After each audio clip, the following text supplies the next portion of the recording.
Although the word disability may not be mentioned directly in all goals, the goals are indeed relevant to ensure the inclusion and development of persons with disabilities.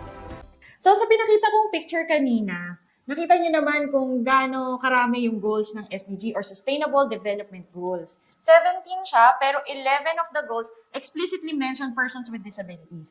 Ganon kataas yung importansya na dapat talaga ang persons with disability at ang concerns on disability inclusion ay pasok na sa bawat social development.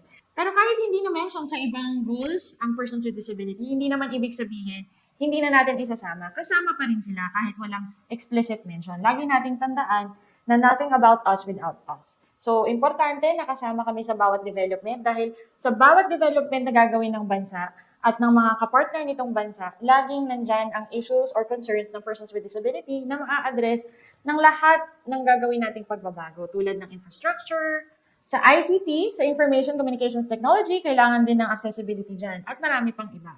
So, lagi nating tandaan, hindi lang dapat concern ang disability kung saan lang siya na-mention, pero sa lahat dapat ng goals, lalo na sa pagtupad natin ng Sustainable Development Goals in the Philippines. Kanina, na-mention ko sa goal number 5 na medyo focus siya on women and girls with disabilities, na dapat talaga makonsult sila sa lahat ng ginagawa, marinig ang kanilang mga boses. Hindi naman nalalayo dito yung goal number 10, which is reduced inequality. Sa reduced inequality, gusto natin makita sa goal number 10 na lahat pantay-pantay na. Ibig sabihin, lahat meron ng pantay na political rights, nakakaboto ang lahat nang wala ng issue on accessibility, lalo na sa persons with disabilities na talagang lagi, paulit-ulit ko na lang talaga na-mention. And I guess, alam nyo rin naman talaga, na isa naman talaga sa pinakamalalaking issue natin, yung accessibility, lalo na pagboboto o oras ng eleksyon. Diyan pa lang, hindi ka na kagad makapunta sa presinto mo dahil ang daming dadaanan na hindi naman accessible. Minsan iisipin mo, paano ka kaya aakyat sa presinto mo? Pero syempre, ngayon, meron na talagang accessible polling places. Pero nung araw na wala pa yan, mas lalong mahirap bumoto. So, we're hoping na in the future, mawala na yung ganitong mga concerns sa accessibility. Sana pagdating din sa employment, pantay-pantay na rin ang karapatan. Marami na rin persons with disabilities ang makapagtrabaho at hindi na nade-discriminate. Kasi minsan, sa hiring process pa lang, resume pa lang ang nakikita ng tao, hindi pa siya napoproseso talaga, inaayawan na, papel pa lang nade-discriminate na. So sana, sa achievement ng goal number 10, makita natin talaga na sa future, pantay-pantay na ang pag-enjoy ng lahat sa kanilang rights. Sa lahat ng aspeto ng buhay, from political activities, to recreation, employment, education, etc. Goal number 13. Ang goal number 13 ng SDG ay tungkol sa climate action.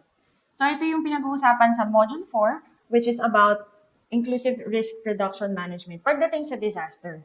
So marami talaga tayong climate change issues, kailangan talaga ready lahat ng tao pagdating sa disaster.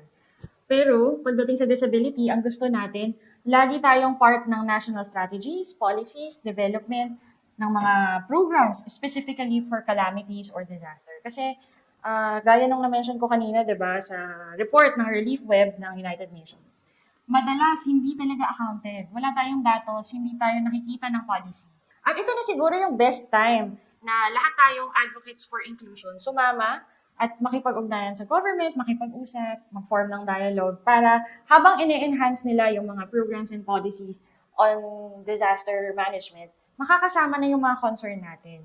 At pagdating sa implementation, mai-implement na rin yung mga inclusive process and measures na isinama natin during the dialogue. Siguruhin natin na lagi tayong nakikipag-usap sa government dahil kailangan din nila tayo dahil mas alam natin at mas kabisado natin kung ano yung dynamics sa disability sector. At naniniwala ako, may tiwala din ako sa government na ipapasok talaga nila to basta mabigyan natin sila ng proper guidance.